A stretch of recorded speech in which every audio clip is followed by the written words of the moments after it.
আজ বড়জোড়া ব্লকের পাহাড়পুর গ্রামের পাহাড়পুর নবীন সংঘের উদ্যোগে নেতাজি সুভাষচন্দ্র বসু সহ স্বাধীনতা সংগ্রামীদের প্রতি শ্রদ্ধা জানিয়ে মানুষের জন্য রক্তদান শিবির অনুষ্ঠিত হলো পাহাড়পুর গ্রামে। রক্তদানের পূর্বে 3টি বিভাগে একটি বসে আঁকো প্রতিযোগিতা হয়। রক্তদান শিবিরের উদ্বোধন করেন উচ্চ বিদ্যালয়ের শিক্ষিকা শিপ্রা সরকার।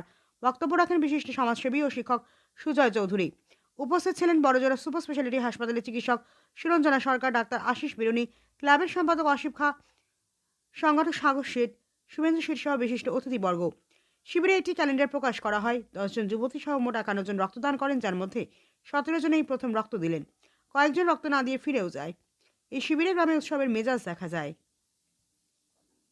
আজকে আমাদের পাহাড়পুর নবীন সংঘ ক্লাবের পক্ষ থেকে একটা স্বেচ্ছায় রক্তদান শিবির এবং গ্রামে ছোট ছোট ছাত্রছাত্রীদের নিয়ে একটা স্বেচ্ছায় অঙ্কন প্রতিযোগিতার একটা আয়োজন করা হয়েছে। এই স্বেচ্ছায় রক্তদান শিবিরে আমাদের ইতিমধ্যে 50 জন স্বেচ্ছায় রক্তদান করেছেন এবং আমরাও এখনো ক্লাবের যারা সদস্য তারা সকলে এখনো রক্ত দিতে বাকি আছে। আমরা আশা রাখছি আমরা যে দীর্ঘ 7 বছর পেরিয়ে এবারে 8 বছর এই রক্তদান শিবির করছি, পরবর্তীকালে আমরা এই রক্তদান শিবিরকে যেন আমরা এগিয়ে নিয়ে যেতে পারি এবং শুধু আমাদের ক্লাবের সদস্যরা না, এই পাহাড়পুর গ্রামবাসীরা এবং পার্শ্ববর্তী গ্রামের যারা সকলে আছেন তারা সকলেই আমাদেরকে এই রক্তদান শিবিরকে কেন্দ্র করে সাহায্য সহযোগিতা দুটোই করে। সকলকে আমরা আমাদের পাহাড়পুর নবীন সংঘ ক্লাবের পক্ষ থেকে অভিনন্দন, ভালোবাসা জানাই। সম্মুখীন হয়েছিল, আমরা চেয়েছিলাম, এখানের ক্লাবের সদস্যরা আহ্বান জানিয়েছিলেন যে বড়জোড়া ব্লাড ব্যাংকে দিয়েই আমরা ব্লাড ডোনেশন ক্যাম্পটা করাবো।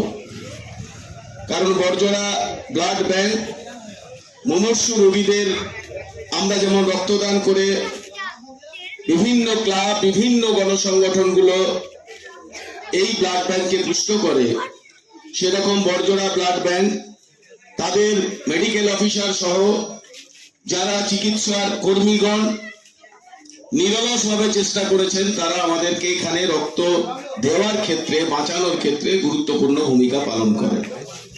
সেজন্য সেই তারিখকে পরিবর্তন করে আজকে 1 ফেব্রুয়ারি আমাদের নেতাজি সুভাষচন্দ্র বসুকে শ্রদ্ধা জানিয়ে আজকে রক্তদান শিবির সংগঠিত হচ্ছে। পাহাড়পুর নবীন সংঘের সঙ্গে আমার নিজস্ব একটা আত্মিক যোগ আছে। 1999 সালের যখন আমি এই পাহাড়পুর প্রাথমিক বিদ্যালয়ে যোগদান করি, আজকে যারা পাহাড়পুর নবীন সংঘের নেতৃত্ব দানকারী, বিভিন্ন সামাজিক অনুষ্ঠান করে আমাদের এই গ্রামের মর্যাদাটাকে বাড়িয়েছেন, তারা সেই সময় ছাত্র হিসেবে, আমি শিক্ষক হিসেবে তাদের সঙ্গে মিলেমিশে কাজ করার চেষ্টা করেছি। আমাদের উদ্দেশ্য হচ্ছে নিজের গ্রামকে ভালো করো, নিজের গ্রামকে উন্নত করো, নিজের ব্লককে উন্নত করো, মানুষের জন্য সেবা করো। এই ভাবনাকে পাহাড়পুর নবীন সংঘ একেবারে প্রতিটা দিন তা অতিবাহিত করার সময় চেষ্টা করে চলেছে।